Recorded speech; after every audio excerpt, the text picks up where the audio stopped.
আসসালামু আলাইকুম ওরহমতুল্লাহি অবরাকাতু। আশা করি যে যেখানে আছেন সবাই সুস্থ আছেন, আল্লাহর রহমতে ভালো আছেন। আমিও আপনাদের দুয়ায় ইনশাআল্লাহ ভালো আছি। তো আমরা এই দুনিয়া এই দুনিয়া এই দুনিয়া করে আমাদের পরকালকে আমরা ধ্বংস করে দিয়েছি। কি আছে এই দুনিয়াতে? এই দুনিয়ার মোহে, এই দুনিয়ার লোভ লালসা আমাদেরকে গাফেল করে দিয়েছে। আসলে আমরা ইচ্ছা করলেও এই দুনিয়াতে আমরা থাকতে পারতাম না, থাকার জায়গা না।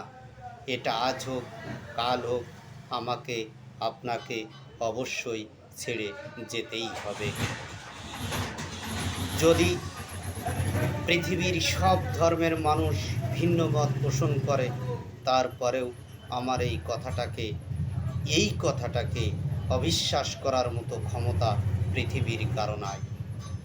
কারণ মৃত্যু মানুষের নির্ধারিত, অবধারিত। মৃত্যু আজ হোক কাল হোক আমাকে আপনাকে একদিন গ্রাস করবেই, এতে কোনো সন্দেহ নেই। অতএব সময় থাকতে এখনও আমার মতো যারা আছে,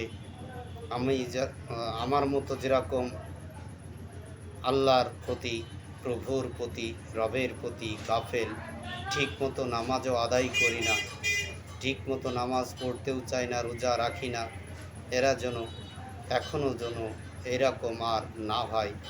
এই সংক্ষিপ্ত কথা বলে আমি আমার কথা এখানে শেষ করছি। আসসালামু আলাইকুম ওয়া রাহমাতুল্লাহি ওয়া বারাকাতুহু।